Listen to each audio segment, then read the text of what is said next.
আজকের তাজা news update. Humayun কবিরের নতুন দলের নাম জনতা উন্নয়ন পার্টি। শুধুমাত্র দল ঘোষণা নয়, এর পাশাপাশি বিভিন্ন আসনে প্রার্থীও ঘোষণা করলেন হুমায়ুন কবির। টার্গেট মুসলিম ভোট। নতুন দল ঘোষণা হুমায়ুন কবিরের। 135টি নয়, প্রয়োজনে 294টি আসনে লড়বে হুঙ্কার হুমায়ুন কবিরের। ভোটার তালিকায় জীবিত ব্যক্তি হলেন মৃত, আর মৃত ব্যক্তি হয়ে উঠলেন জীবিত। ভারত হিন্দু রাষ্ট্র, তার জন্য সাংবিধানিক অনুমোদনের প্রয়োজন নেই, বললেন মোহন ভাগবত। মহারাষ্ট্রের গেরুয়া ঝড়, মোদির মুখে উন্নয়নের জয়গান। অরুণাচল প্রদেশের নির্বাচনে বিজেপির জয় জয়কার, পাত্তাই পেল না কংগ্রেস। গান্ধীজির নাম বাদ দিয়ে রাম নাম, দেশটাকে রাম নাম সত্যাহে করে দিচ্ছি, কটাক্ষ মমতার। হুমায়ুনের হয়ে ময়দানে 3 হুমায়ুন। ভরতপুরের বিধায়কের নতুন দলে রয়েছে হিন্দু প্রার্থীও। হাওড়ায় ঘরের মধ্যে যন্ত্র দগ্ধ হয়ে মৃত্যু একই পরিবারের 4 জনের। আইনেরও ফাঁক রয়েছে, দীঘায় জগন্নাথ মন্দির নিয়ে বিস্ফোরক মোহন ভাগবত। রানাঘাটের বৃদ্ধা সন্ন্যাসীকে ধর্ষণের ঘটনা এবার বইয়ের পাতায়। 3 বছরের ছেলেকে নিয়ে বাইক রাইডে গিয়ে ভয়ঙ্কর পরিণতি বেহালার দম্পতির। দিনে দিনে বাড়ছে বাংলাদেশের হিংসা, জবাবে বড় সিদ্ধান্ত ভারত সরকারের। 100 নয়, এবার 125 দিন কাজ। রাষ্ট্রপতির সিগনেচারে আইনে পরিণত হল জি রামজি বিল। টিপু হত্যার বিচার চাই, অশান্ত বাংলাদেশ নিয়ে প্রথম বিবৃতি দিল্লির। কলকাতায় এসে বেলডাঙ্গায় বাবরি মসজিদ নিয়ে মুখ খুললেন মোহন ভাগবত। কারলের মতো মহারাষ্ট্রের নজির গড়ল বিজেপি। 7 সিস্টার্স নিয়ে এত বড় কথা, এবার ভারতীয় সেনা নামছে অ্যাকশনে। আগামী 26শে ডিসেম্বর থেকে বাড়ছে ট্রেনের ভাড়া। ঢাকা থেকে ফোন এলো নিউ দিল্লিতে, অশান্তির আবহে কথা 2 সেনাপ্রধানের। জৌহার্দি ঘটনায় অনলাইনে টিকিট বিক্রি সংস্থার কার্যকর্তাকে জিজ্ঞাসাবাদ। হোস্টেল থেকে উদ্ধার ইঞ্জিনিয়ারিং ছাত্রীর ঝুলন্ত দেহ, নেপথ্যে কারণ মোটা ফি নাকি পড়াশোনার চাপ, উঠছে প্রশ্ন। ইন্ডিগো যাত্রীদের জন্য সুখবর, ফ্লাইট বিপর্যয়ে যাত্রীদের অ্যাকাউন্টে ঢুকবে টাকা। দুর্নীতির মামলায় ইমরান খান ও তার স্ত্রীকে 17 বছরের কারাদণ্ড শোনাল আদালত। বড়দিনের আগে আরও নামবে পারদ, আগামী 2 দিন কুয়াশার সতর্কতা জারি রাজ্য জুড়ে। হাঁসখালি গণধর্ষণ কাণ্ডে 3 দোষীকে যাবজ্জীবন সাজা শোনাল কোর্ট, রায় শুনে স্বস্তি পেল মৃতার পরিবার। দিল্লিতে বাংলাদেশি দূতাবাসের কাছে টিপু হত্যার প্রতিবাদ, ব্যারিকেড ভাঙল ভিএইচপি বজরং দল। পাহাড়ে নিয়োগ দুর্নীতি, 313 জন শিক্ষকের চাকরি বাতিলের নির্দেশকে চ্যালেঞ্জ করে ডিভিশন বেঞ্চে সিটিএ। কলকাতা পুলিশের কনস্টেবল পরীক্ষায় নকলের চক্র ফাঁস, গ্রেপ্তার 13 জন। মুর্শিদাবাদে ওয়াকফ হিংসায় কুপিয়ে খুন বাবা ও ছেলেকে। হরগোবিন্দ দাস ও চন্দন দাস হত্যা মামলায় দোষী সাব্যস্ত 13 জন। আসছি বিস্তারিত আলোচনায়।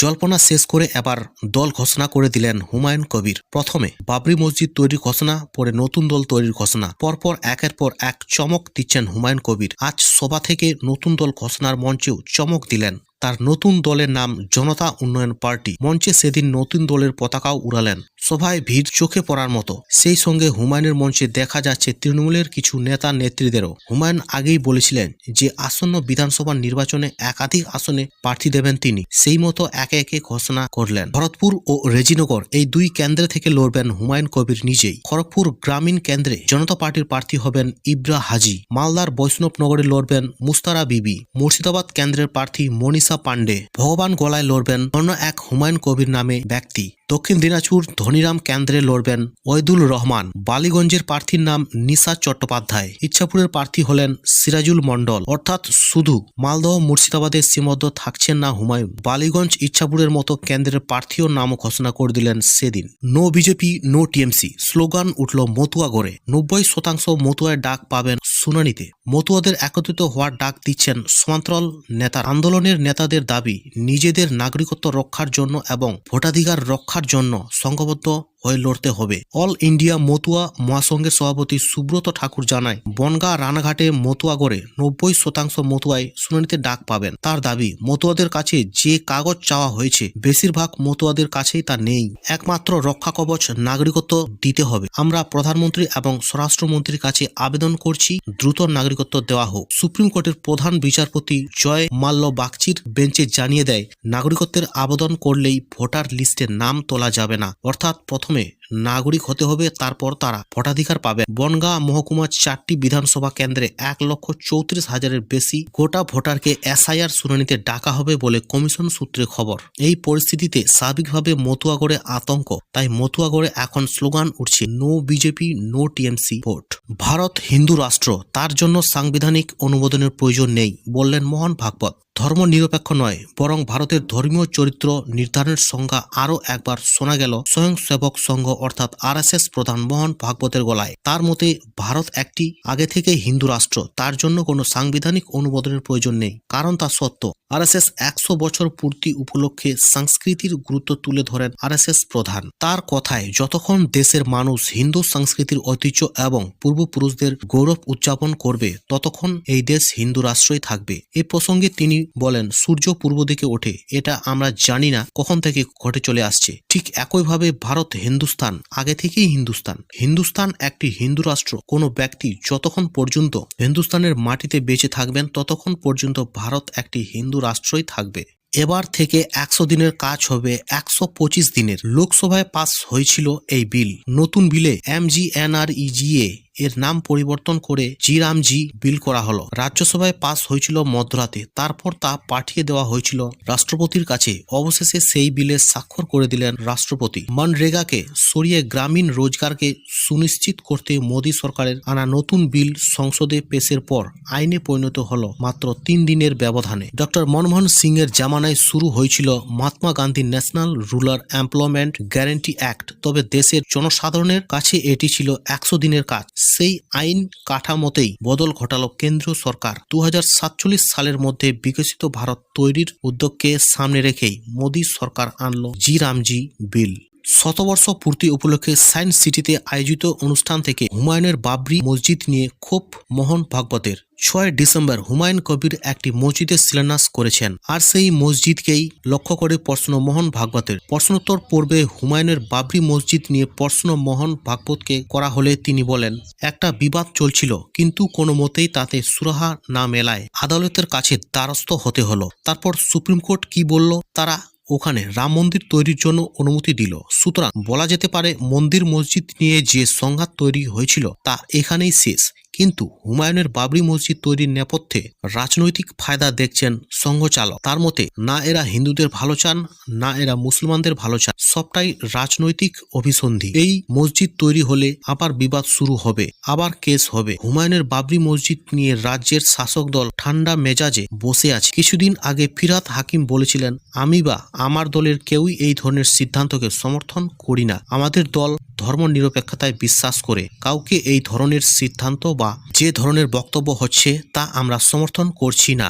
এবার মহারাষ্ট্রের আঞ্চলিক ভোটের ফলাফল দেখে আত্মবিশ্বাসী গেরুয়া শিবির। রাজ্যের ভোটারদের শুভেচ্ছা জানিয়ে মুখ্যমন্ত্রী দেবেন্দ্র ফডনবিসকে বলেন, আগেই বলেছিলাম 75% আসন আমরা পাবো, তেমনটাই হয়েছে। অন্যদিকে স্বরাষ্ট্রমন্ত্রী অমিত শাহ নিজের এক্স হ্যান্ডেলে লিখেছেন, এটা সাধারণ মানুষের বিরাট জয়। পঞ্চায়েত ও পুরসভার মোট 288টি আসনের মধ্যে 214টি পঞ্চায়েত ও পুরসভায় এগিয়েছিলেন তারা। অন্যদিকে উদ্ধব ঠাকরের নেতৃত্বাধীন শিবসেনা, শরদ পাওয়ারের এনসিপি এবং কংগ্রেসকে নিয়ে তৈরি হওয়া মহাবিকাশ আঘাড়ি এগিয়েছিল মাত্র 52টি আসনে। ভোর দুপুরে নেতাজি ইন্ডোরে জমেছে ভিড়। তৃণমূল সুপ্রিমো মমতা বন্দ্যোপাধ্যায়ের ডাকে সাড়া দিয়ে হাজির হয়েছেন তৃণমূলের বিএলএরা। তাদের কাছে বড় দায়িত্ব দিয়েছেন মমতা। ভোটার তালিকায় নিবিড় পরিমার্জনের দ্বিতীয় পর্যায়ে আরো কাজ বাড়ল তৃণমূলের বিএলএদের। কি দায়িত্ব দিলেন তৃণমূল সুপ্রিমো? বিএলএদের বাড়ি বাড়ি ঘুরতে হবে, খোঁজ নিতে হবে বাদ পড়া ভোটারদের। মমতার কথায় পোলিং স্টেশনের এএসডি তালিকা, জেলা শাসক, মহকুমা শাসক, এসব তালিকায়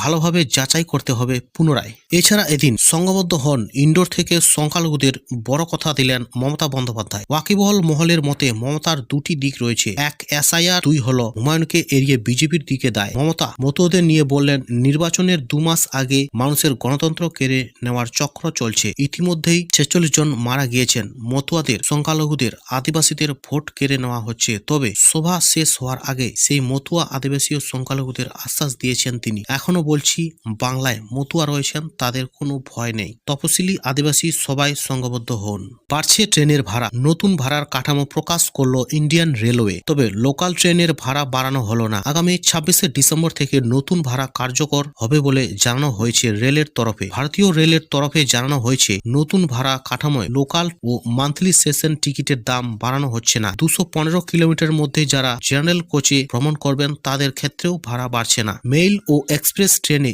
এসি এবং নন এসি ক্লাসে কিলোমিটার 2 পয়সা করে ভাড়া হয়েছে। 500 কিলোমিটার বেশি দূরত্বে যারা যাতায়াত করবেন নন এসি কামরায় ক্ষেত্রে 10 টাকা করে বাড়ানো হয়েছে। ইন্ডিয়ান রেলওয়ে দপ্তর জানিয়েছেন, এই সামান্য ভাড়া বৃদ্ধিতে রেলের অতিরিক্ত 600 কোটি টাকা আয় হবে। আরও এক দুর্নীতির মামলায় বিদ্ধ হয়েছেন প্রাক্তন পাক প্রধানমন্ত্রী ইমরান খান। ইতিমধ্যেই তাকে 17 বছরের কারাদণ্ডের নির্দেশ দিয়েছে পাক আদালত। একই সাজা পেয়েছেন তার স্ত্রী বুশরা বিবি। এই পরিস্থিতিতে জেলে বসেই বৃহত্তম বিক্ষোভ কর্মসূচির ডাক দিলেন প্রাক্তন পাক প্রধানমন্ত্রী। তার কথায়, নিজেদের অধিকার রক্ষায় গোটা দেশকে ঐক্যবদ্ধ হয়ে আওয়াজ তুলতে হবে। ইমরান খান তার এক্স হ্যান্ডেলে লেখেন, আমি খাইবার পাখতুনখোয়ার মুখ্যমন্ত্রী সোহেল আফ্রিদিকে গণ আন্দোলনের জন্য প্রস্তুত থাকার বার্তা দিয়েছি। দেশের জনগণকে নিজেদের অধিকার রক্ষায় জাগ্রত হতে হবে, ঐক্যবদ্ধ হয়ে আওয়াজ তুলতে হবে। তিনি আরও লেখেন, সংগ্রামের মধ্যেই রয়েছে ঈশ্বর উপাসনা। পাকিস্তানের প্রকৃত স্বাধীনতার জন্য শহীদ হতেও প্রস্তুত। 2021 সালের এক মামলায় সাজাপ্রাপ্ত হয়েছেন ইমরান খান। দাবি করা হচ্ছে, ওই বছর সৌদি আরবের তরফ থেকে পাওয়া সরকারি উপহারে দুর্নীতি করেছেন তিনি ও তার স্ত্রী, যার জেরেই পাকিস্তান দণ্ড সংহিতার 409 ধারা অনুযায়ী 10 বছরের কারাদণ্ড ও অন্যান্য একাধিক ধারায় আরও 7 বছরের কারাদণ্ডের নির্দেশ দিয়েছে পাক আদালত। এছাড়াও দুজনের বিরুদ্ধে 1 কোটি টাকা করে 2 কোটি টাকা জরিমানা করা হয়েছে। 2023 সাল থেকে আদিয়ালা জেলে বন্দী ইমরান খান সম্প্রতি বেশ কয়েকবার সমাজ মাধ্যমে প্রাক্তন প্রধানমন্ত্রী অভিযোগ করেছেন, জেলে তার উপর অকথ্য অত্যাচার করা হচ্ছে। পাক সেনা প্রধান আসিম মুনিরের বিরুদ্ধে আঙুল তুলেছিলেন ইমরান। হাঁসখালি গণধর্ষণ কাণ্ডে 3 জনের যাবজ্জীবন সাজা শোনালো কোর্ট। আজ রানাঘাট আদালত এই রায় শুনিয়েছেন। সোহেল গোয়ালি, প্রভাকর পোদ্দার ও রঞ্জিত মল্লিককে এই সাজা শোনানো হয়েছে বলে খবর। 2022 সালের নদিয়ায় হাঁসখালিতে এক নাবালিকাকে ধর্ষণ ও খুনের ঘটনা ঘটেছিল। ঘটনার আদালতের নির্দেশে সিবিআই তদন্ত করে প্রায় 3 বছর পর ওই সাজা ঘোষণার স্বস্তিতে মৃতার পরিবার। ঘটনাটি হলো 2022 সালে হাঁসখালিতে এক কিশোরীকে জন্মদিনের পার্টিতে ডেকে গণধর্ষণ করা হয় বলে অভিযোগ ওঠে। শুধু তাই নয়, রক্তাক্ত অবস্থায় নির্যাতিতাকে ফেলে চম্পট দেয় অভিযুক্তরা। রক্তক্ষরণে মৃত্যু হয় কিশোরী। শুধু তাই নয়, প্রমাণ লোপাটের জন্য ঘটনার পর মৃতদেহ দাহ করে দেওয়া হয়। কোন রকম ডেথ সার্টিফিকেট ছাড়াই সেই কাজ করা হয় বলে অভিযোগ ওঠে। এই ঘটনায় সারা রাজ্য জুড়ে শোরগোল পড়ে যায়। ঘটনায় তদন্তের নামে রাজ্য পুলিশ সিবিআই তদন্ত চেয়ে মামলা করা হয় কলকাতা হাইকোর্টে। হাইকোর্টের রায়ে দায়িত্ব যায় সিবিআই এর হাতে। তারপর অভিযুক্তদের একের পর এক গ্রেপ্তার করা হয়। ময়মনসিংহে যুবককে পিটিয়ে খুন ও দেহ জ্বালিয়ে দেওয়ার ঘটনায় 7 জনকে গ্রেপ্তার করল। বাংলাদেশের ময়মনসিংহে যুবককে পিটিয়ে খুনের ঘটনায় পদক্ষেপ করল ইউনূস। গ্রেপ্তার করা হলো 7 জনকে। শনিবার সকালে প্রধান উপদেষ্টার দপ্তর থেকে একটি বিবৃতি জারি করে একথা জানানো হয়েছে। ময়মনসিংহে নিহত ওই যুবকের নাম দীপুচন্দ্র দাস, বছর 27। যুবক স্থানীয় একটি পোশাকের কারখানায় কাজ করতেন। বৃহস্পতিবার রাতে উন্মত্ত জনতা তাকে ঘিরে ধরে বেধড়ক মারধর করে, ফলে যুবকের মৃত্যু হয়। মৃত্যুর পর দেহটিকে একটি গাছের সঙ্গে বেঁধে ফেলা হয়। তারপর প্রকাশ্যে আগুন ধরিয়ে দেওয়া হয়। তার ভিডিও সমাজ মাধ্যমে ছড়িয়ে পড়েছিল। জানা গিয়েছে, ধর্ম অবমাননার অভিযোগে দীপুচন্দ্র দাস নামের হিন্দু যুবককে এইভাবে হত্যা করা হলো। এদিকে বাংলাদেশের কিছু ছোটখাটো নেতা ভারতের 7 সিস্টার্সকে নিয়ে বেশি বাড়াবাড়ি করছে। হাসনাত নয়, আসলে ইউনূস চাইছেন ভারতের 7 সিস্টার্সকে। আওয়ামী লীগের সাধারণ সম্পাদক ওয়াইদুল এর দাবি, হাসনাত আবদুল্লাহ যে 7 সিস্টার্স নিয়ে দাবি করছে তা আসলে মোহাম্মদ ইউনূসের কথা। ওসমান হাদিককে নিয়ে মৃত্যুর ক্ষোভ নাকি বাংলাদেশ জুড়ে চলা তাণ্ডবলীলার নেপথ্যে রয়েছে অন্য কোনো শক্তি। একের পর এক সাংস্কৃতিক কেন্দ্রে হামলা। যে বাংলাদেশ একসময় শিল্প ও সংস্কৃতির জন্য পরিচিত ছিল, তার আকাশে আজ ঢেকেছে মৌলবাদ ও কট্টরপন্থীর ভিড়।